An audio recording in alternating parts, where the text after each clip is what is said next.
Welcome to Fighting Over Fiction. I'm Will.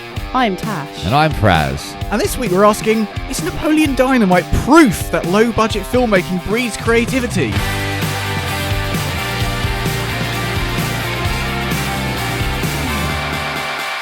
Finish her! Well. Another excellent question, Tash. I really look forward. My favourite part of the week is when you drop the questions for the film we're watching. Ooh.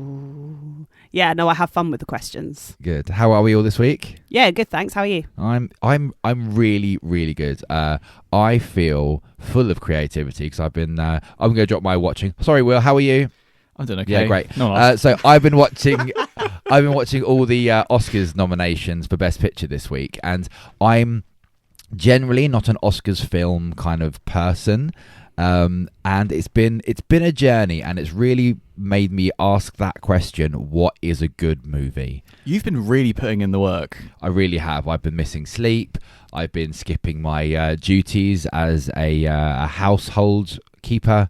I haven't called into work sick yet, but I've been close a couple of times. Now you've seen what we'll call is most of the Oscar-nominated movies, if not all of them. Yeah. How do you feel about the Oscar nominations? Do you feel like they're representative of what a good film is, or this is a much longer conversation, but I will say yes. So far I think there's a really broad spectrum of film on this list, and it's going to be really fascinating to see what comes out on top. Oh, and when we're filming this, the Oscars are tomorrow. Are they? Yes. I thought they were on the 15th. They're on the 15th? I think they were tomorrow. Oh, well, that doesn't matter because this isn't coming out for months. Will, what have you been watching? I've been watching so much this week. Have you? Yeah, it seems to be a massive dart change. We finished Night of the Seven Kingdoms. Woohoo! We did. We did finally do that. Oh, it's just so bloody good. Oh my god. I wish I could just erase it from my brain and watch it again. But I think I've seen episode 1 and 2 probably 5 or 6 times. Yeah. We saw. I watched Good Fortune. Did my first review on that. Obviously, we had a small disagreement on that. We've watched more Stargate, which I'm just going to call soul food watching. Sure. Kind of like nice and warm. I started Ghosts. Awesome. Loving that so far. I better not say anything else, or I might have nothing to say next week. I love how you two just feed on what I pick up, what I put down.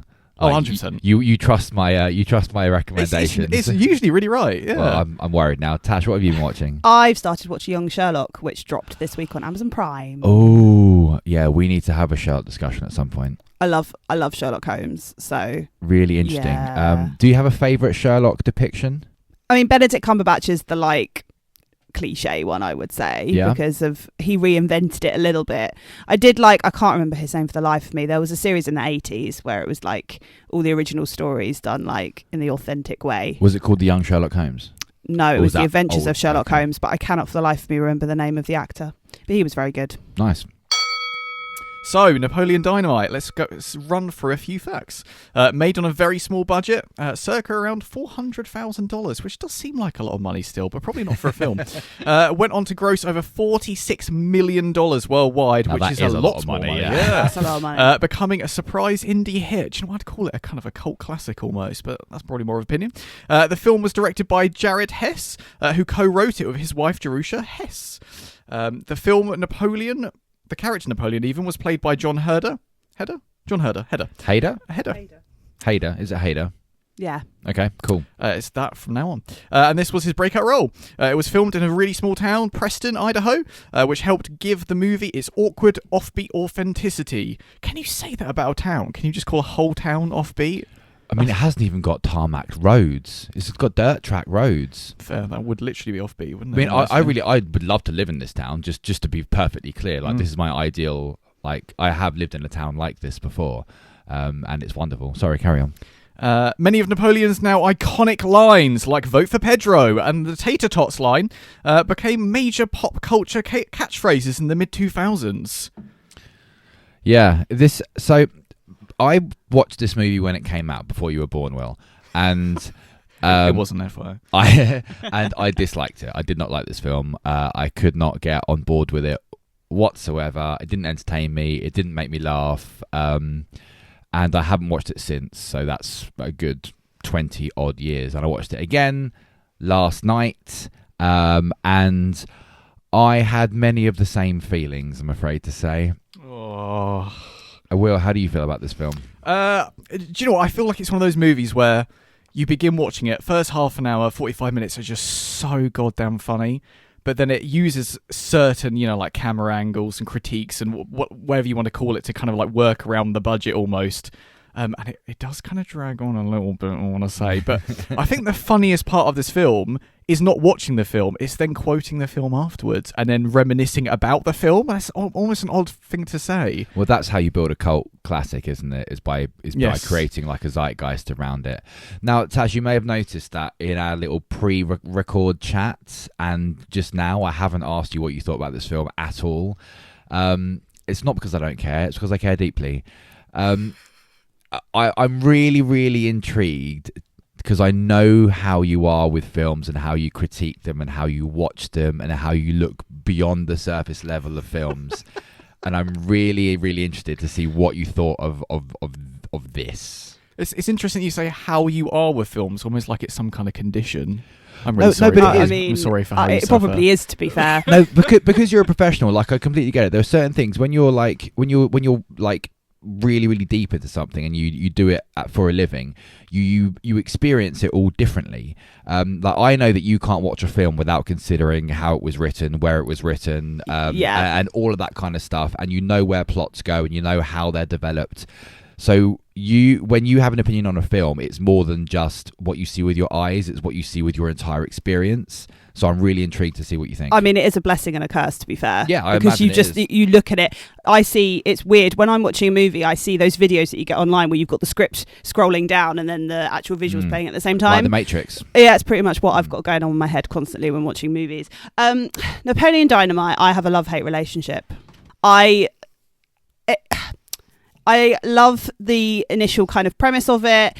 Napoleon is a very unique protagonist. He is humorous. I find it gets old very quickly. And from what Will said about it, kind of towards it starts kind of dragging. It really does. I felt myself falling asleep towards the end of this film, and I just wanted it to gain momentum that it never gained for me. And I feel like I think I'll talk about this later, but I feel like there is some kind of tweaks with the plot that could have been made. Sorry, there was a plot, did you say? Yeah, well, there would have been if these changes had been made. So, does the film's low budget enhance its authenticity and awkward charm, or makes it feel visually limited and static? Fraz? Oh no, this is very much a Tash question. I think. Yeah, I think this is exactly what I want you to talk about. So my response here is going to be two-pronged. Are you ready for a two-pronged response? Yes. So, on one hand, I felt that the limited resources that they had for this low budget does contribute to the film's authenticity and its kind of awkward charm. The location's simple, it's one place, we've got natural lighting, the visuals are really understated, it's not bright and shiny, which does reflect kind of the mundane reality of small town life and the lives that most of us lead. But I think, on the other hand, the minimal camera movement and its, again, the basic visual style makes the film feel quite static at times or visually limited, which I think where kind of higher budget films have the capability to do a bit more with that. I mean, it does appear as a bit of a constraint with that, but I do think it helps with the film's kind of identity and how it became kind of a cult classic. So I'm really into how films look, particularly at the moment, and I think this film looks really, really good. I really do. I think what they've managed to achieve with this budget is spectacular. It's lit so well. It is. And you said they use mostly natural light. Yeah. So that's another reason probably why they filmed it in this particular town. It must have really, really good sunlight all the time. Yeah. I think it's nice and colourful. It's got a really nice palette to it, and I don't mind a film with loads of static shots. I think that can be quite engaging. It keeps you on the edge of your seat. Tarantino uses static shots a lot, but I think to do that you need something gripping to be happening in front of you, whether that's action or just like really, really inventive dialogue, which this film doesn't have. I think maybe at the start, like you say, at the start, you go, oh, okay, this is a bit offbeat. What are they going with it? And then they kind of do it again and again. This whole film seemed like a screen test to me. Like they were testing out their equipment and their location and their actor chemistry, and all their equipment works and their location's great and the actors have great chemistry, and then they just forgot to write anything. I think the limited kind of budget and the resources almost becomes the character and almost why it's good. If it had more budget, I don't know if it would have the same authenticity in a way. I think maybe it's only because it's different because they had a small amount of budget and we're used to high budget spectacles almost. I think it's just the awkwardness of it all really kind of sells it. I think the epitome of the film, if you were to describe it in kind of almost two scenes, is when they're riding the bike over the jumps. Yeah. It's just a static camera angle. There's nothing really much going on apart from Pedro goes over the jump, and then Napoleon doesn't. Sorry for any spoilers out there, but you know what I mean. It's just a load of funnies, filmed awkwardly, and it's the awkwardness which is the cult classic bit, I think. Do you know what the static shots really do lend to awkwardness? I hadn't really considered that. Like I said, knowing kind of Tarantino's static shots aren't awkward, they're ominous. And to kind of maybe that's a me problem. Maybe I see a static shot and I'm expecting more because I'm used to these like fireworks going off, when in fact it's meant to be this kind of awkward stillness. If I was to read into it a bit more, I'd almost say that the awkwardness of the camera angles and the staticness of it almost makes you feel like one of them. I mean, all three of them are very awkward characters even around each other. They don't have a lot of social skills, and they're being static in one position near them makes you feel like the fourth almost in a way. Like the characters do just stand and stare, don't they? Yeah. And we are just, as the audience, just standing and staring. Yeah, that's a great way of looking at it. So then on that subject, does the film's low-budget style capture the spirit of the early 2000s? This was a fascinating question to read, because I think our early 2000s guys were different. Because, Will, had you potty trained by the 2000s? I was a late teenager. Were you? Well, towards the end anyway. I'm kind of summarising it there. What year were you born? This is not information gathering at all. I was born in 1994. 1994? So when this film came out, you were 10? Yes. That's definitely late teen. That's not late teen. I was kind of being quite kind of it. I was like, yeah, I'm a grown adult. Sure, Don't worry about it. And Tash, you were slightly older? I was 12. You were 12, okay. Well, I was 12 when the film came out. So in 2004, I was 18 and I just met the love of my life. Oh. Yeah. No. It was an era. So for me, the 2000s was a really grunge era. It was all about like swerving from the norm. There was a lot of like bubblegum pop coming out, and it was very much an us versus them society that we lived in as kind of as teenagers. You were either kind of dark and moody, or you were gold earrings and Fiat 500s, not Fiat 500s, for Ford Fiestas. I'm fully aware now that I am wearing gold earrings as we record this. And this film, I think, really encapsulates that, because at the very same time, Mean Girls came out, and Mean Girls is this very high-budget, polished Lindsay Lohan. Is it Lindsay Lohan? Yeah, it's Lindsay Lohan. It is Tina Fey. Lindsay Lohan, yeah. It's all of them. It's very pink. It's very palatable, and that is the very like Britney Spears of the time. And then this film comes out, and it's very Limp Bizkit. It's very like, we really don't care what you think. Yeah. This is what, and I really appreciate that, and I think about the people that I knew back then that loved this film, and they were very much the grunge kids. And I think, Will, you talked about Shawshank Redemption, about people liking Shawshank Redemption just because they wanted to seem like intelligent and stuff.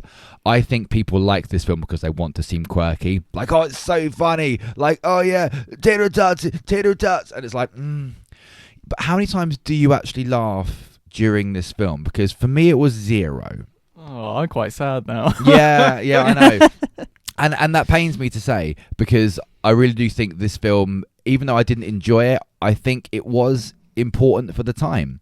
I think it did put a massive flag on low budget, and it spoke to a lot of people in the early 2000s that were like, I don't want to watch Mean Girls. Oh, I'll go and watch this weirdo with the haircut, Tash, where were you? I loved Mean Girls when it came out, so I think I was very much a Mean Girls girl. But again, it's like I went to an all-girls school. It was all pink and lovely and flowers, and yeah. Don't get me wrong, I think Mean Girls is great. It's a great movie. Much like many of Britney Spears' songs are great. But there are two different sides to this kind of Yeah. I think looking at it now, I do think it really reflects the DIY feel of independent filmmaking of the time. I think the awkward humour and quirky characters do mirror kind of, as you're saying, that kind of offbeat tone of the early 2000s where it was kind of like two-sided. It's very punk, isn't it? It's very punk, which I love and I appreciate. And I do think it's interesting that it came out the same year as Mean Girls, because again, it did feel like they were talking to each other in a way. I feel like, for me, what I found really actually almost refreshing now looking at it in 2026 was the lack of social media, the lack of technology. He had to use the landline to call people, and or communicate in person, which I think was really interesting to see the characters do that very naturally, because that wasn't there at the time.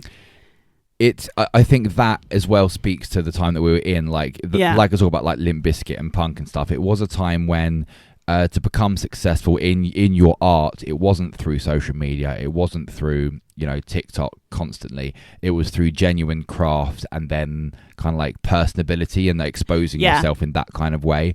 And that's exactly what this film encapsulates. Like Napoleon doesn't use any kind of fancy stuff. He doesn't play sports. He just does his weird dance at the end, and that's what makes him the hero. And that's what the early 2000s was about. It was about being a bit weird, but people loving you for it anyway.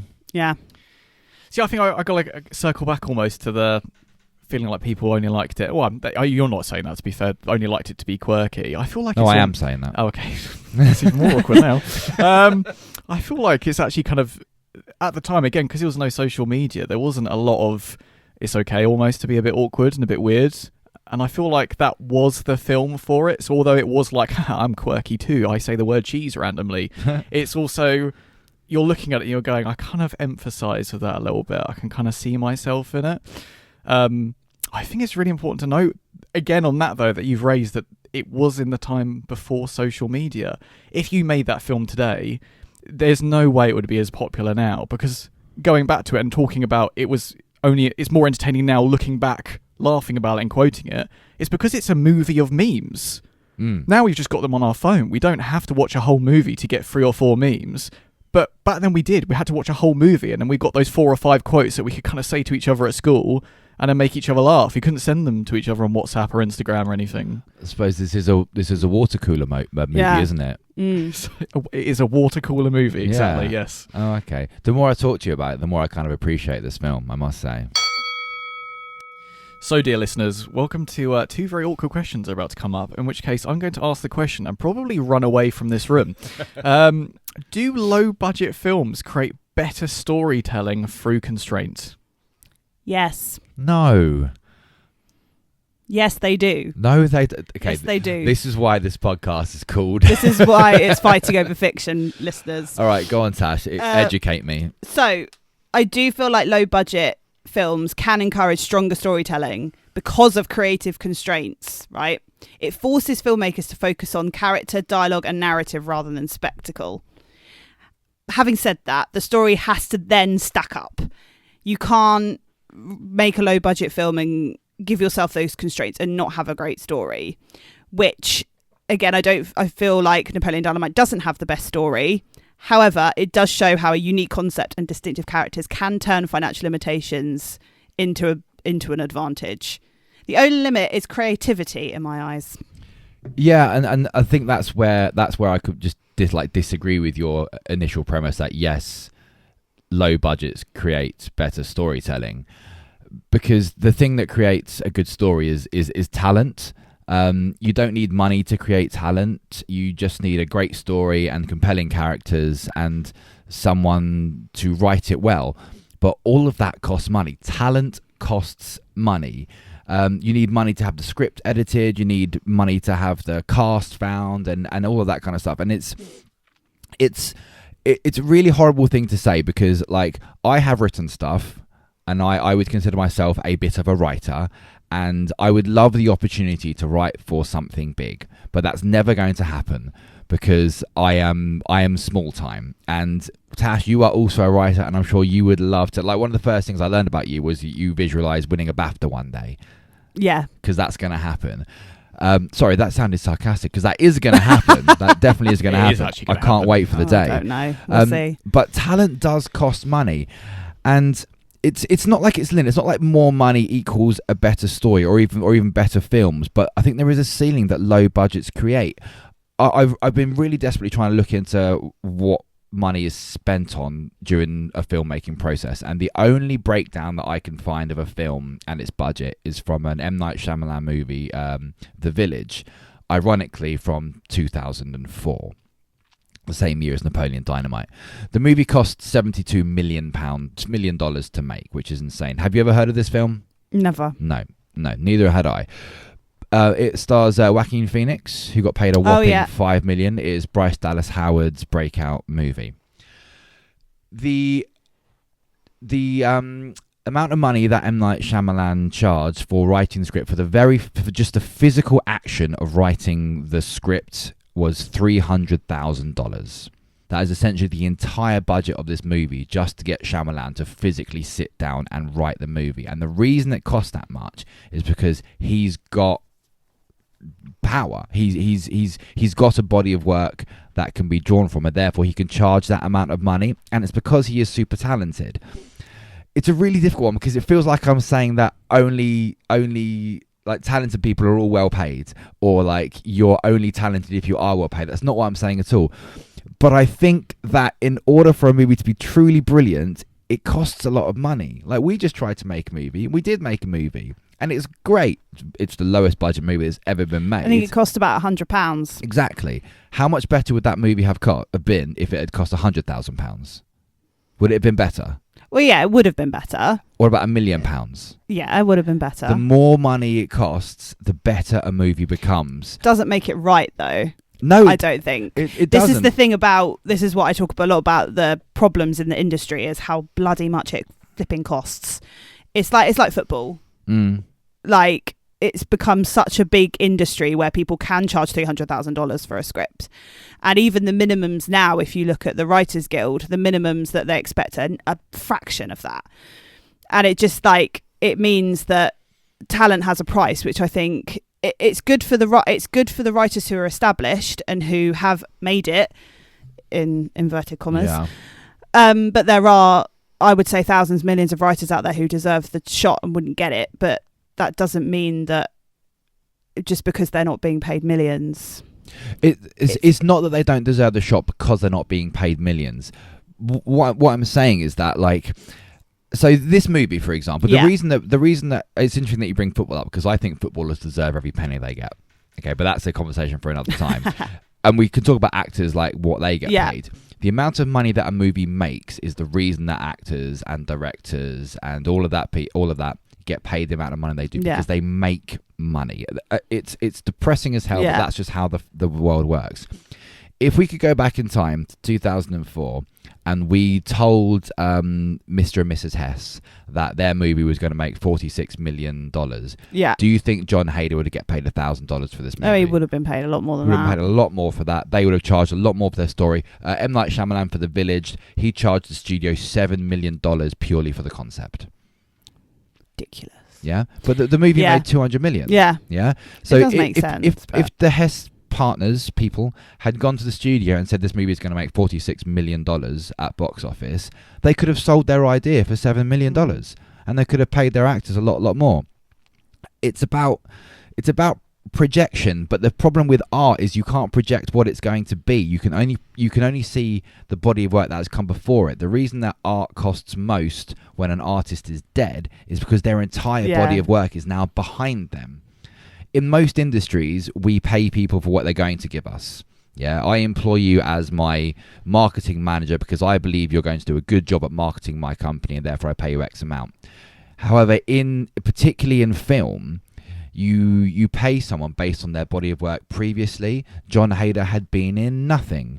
John Grease had been in stuff but wasn't huge. The Hess, I keep wanting to call them the Hess siblings, but that's not right.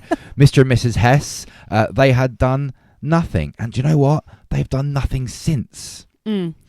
So does a low budget create better storytelling through constraint?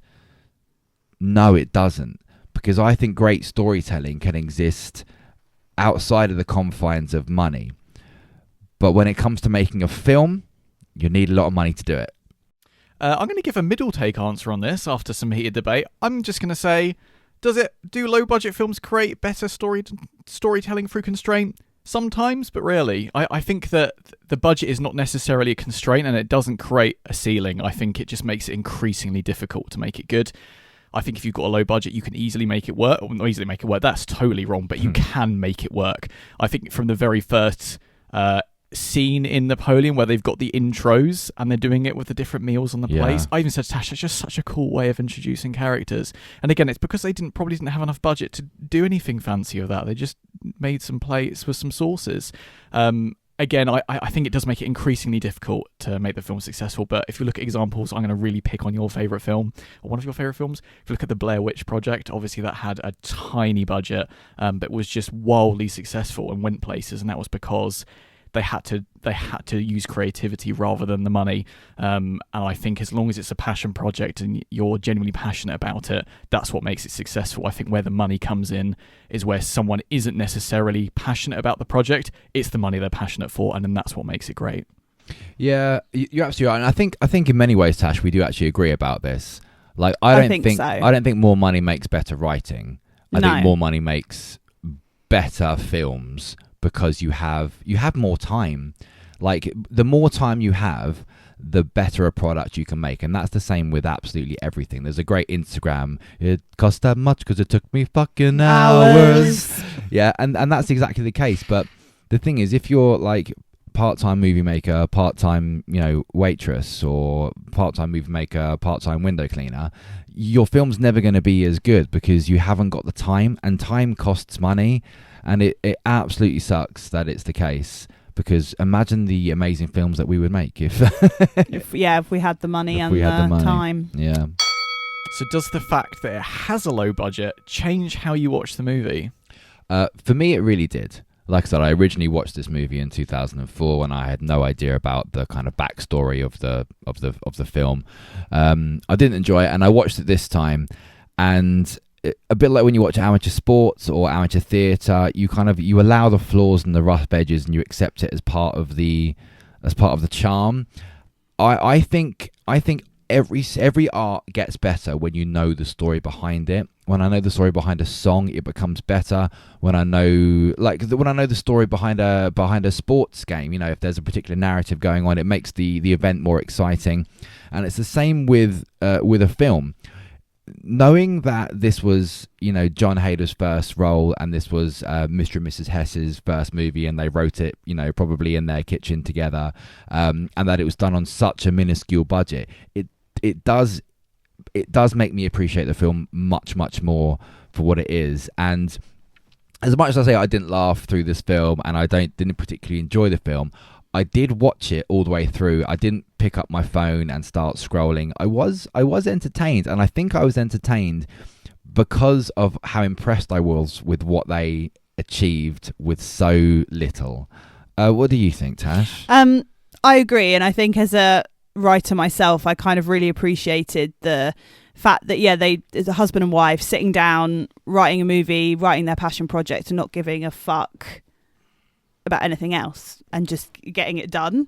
And the fact that it was really successful and made the money that it did, if you're going back to the money side of it, what a success. And I think that's why I don't think a bigger budget would have helped this movie, because I feel like that was someone's, as Will said, their passion project. They just went and did that. And I think that's why it doesn't really make it. It really helps that the fact it was low budget, because it does kind of change how I see it.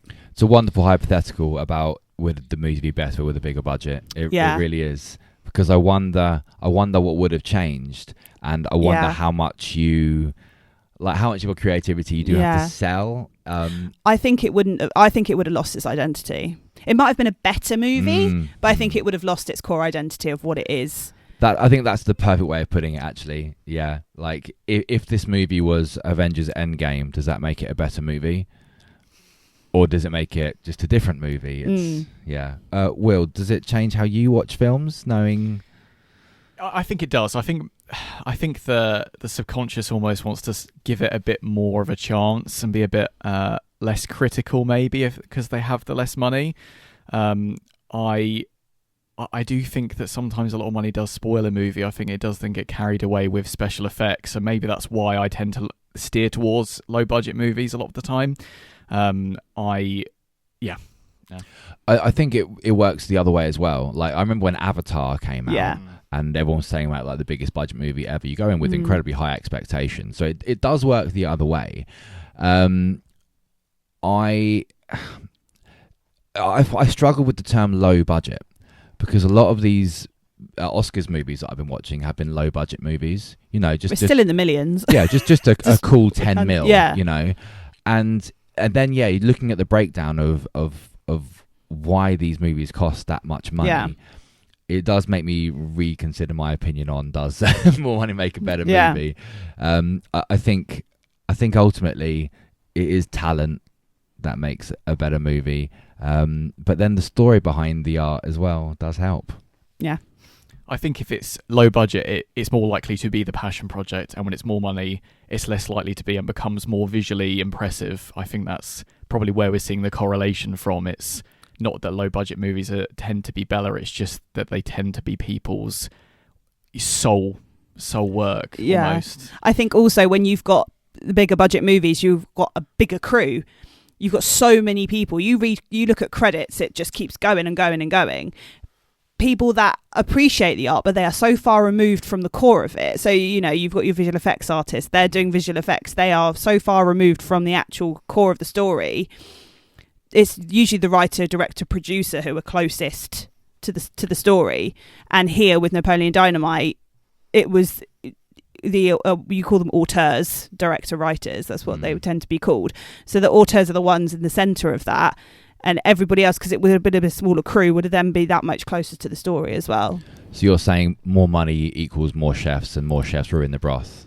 Can do, not always, as we know. But I mean, you know my take on this about how more chefs ruin the broths, but more hands make light work. It's a paradoxical dichotomy.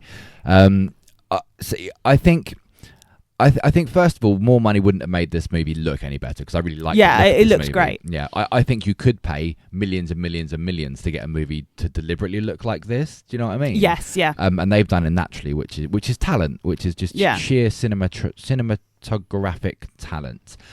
I think had they got a bigger budget, rather than getting a massive crew or big fancy cameras, they could have just maybe employed one executive producer or one editor or one you know someone like you, Tash, to come in and just help with the you said with the plot and with the character development and stuff like that. Like you say, I think this movie, it looks great, it just doesn't quite go. It doesn't go anywhere. I mean, the biggest change I would make to the plot is make Pedro's decision to go for class president much earlier. Yeah. And then feed all the other events with Uncle Rico and Napoleon and Deb, and weave those into that main plot. But I think like the plot there is, if you look at the logline for Napoleon Dynamite, is about Pedro wanting to become class president. It happens like past halfway through the bloody film. And I'm thinking that needs to come a lot earlier if you're thinking of story theory. That needs to come in the first act. Yeah, by the time Pedro running for class president comes in, I'm already slightly kind of checked out. Yeah. And I'm just appreciating the visuals of it all. There isn't a single shred of character development in this entire film. No, this film is more that Napoleon as a protagonist changes the world around him instead. So he doesn't change, which is fine. That doesn't always need to happen. A protagonist doesn't always need to change in a story, as long as something changes. And in the story world, obviously, Pedro becomes president. Napoleon and Deb make up. Grandma comes home with Tina, which I didn't really get what Grandma did in the movie. And then Uncle Rico is reunited with his love. Yeah. I mean, I suppose looking at it that way, and what you said, Will, about us being like the fourth character, I suppose we are the ones that change, and it is the crowd that cheers his dance at the end. Man, if I could dance like that, I'd never stop dancing, honestly. That was great. We were bopping along, weren't we, to that? we were proper bopping. I think comedy, of all the genres, comedy is the most subjective. Indeed, yeah. like a comedy doesn't need to be believable, it doesn't need to be like a cohesive story. It doesn't need to have character development if it is funny. And ultimately, I didn't find it funny, and that is not on them. That is 100% on me. I found it funny to an extent. It got old very quickly. Sure. Are you the same, Will? There. For the most part, yeah. But I'm going to have the most fun for the next month requoting it and really, really, really pissing you off. I'm looking forward to you quoting it and me going, is that from the trying to work that weird it film we out. watched, wasn't it? I think I have to quickly say that I feel like the best ending for the movie would have been the dance, as in the actual high school dance at the end. I always watch that bit, and then you see them have the dance, and then he has the dance with Deb, and it feels so nice. And then it abruptly ends, and then the rest of the movie carries on then with the main plot. And I'm like, actually, that would have been a really nice ending for it. It's kind of, I don't know whether you pick the Pedro becoming president and then Napoleon's dance then, or the school dance as the ending, but I feel like they both almost need to come together. They're too weird as they are. If it was the school dance at the end, it would have been the perfect mirror to the end of Mean Girls. Oh, I feel like we've gone down in the trenches today. I feel like we have. Other. I love you both so much. What are we watching this week, guys? I'm going to try and catch up with you and your My Oscar binge. nominations. Yeah, I have looked it up, and actually it is the 15th of March. So you were right and I was wrong. Cool. So I have another week. Yes, you got loads of time Lots to of watch time. some fantastic movies. Yeah, I'm doing the same. I'm going to continue the Oscar binge. Will? I really want to finish F1. We were just talking about that. I do like a visual movie. That's why I love Interstellar so much. Obviously, it's still got the story, but it's visually beautiful. So I'm looking forward to that. And then I'm probably going to get some more into Ghosts. We've also been doing a bit of archery recently, and it really has reminded me of the BBC series Robin Hood. Don't know if anyone remembers that. There have been many iterations of Robin 2008, Hood. 2000, something like that. I think I'm going to see if that's available anywhere, so I can give that a watch. Quite fancy that. Fantastic. Well, it's been a pleasure as always, guys. See you later. Thanks.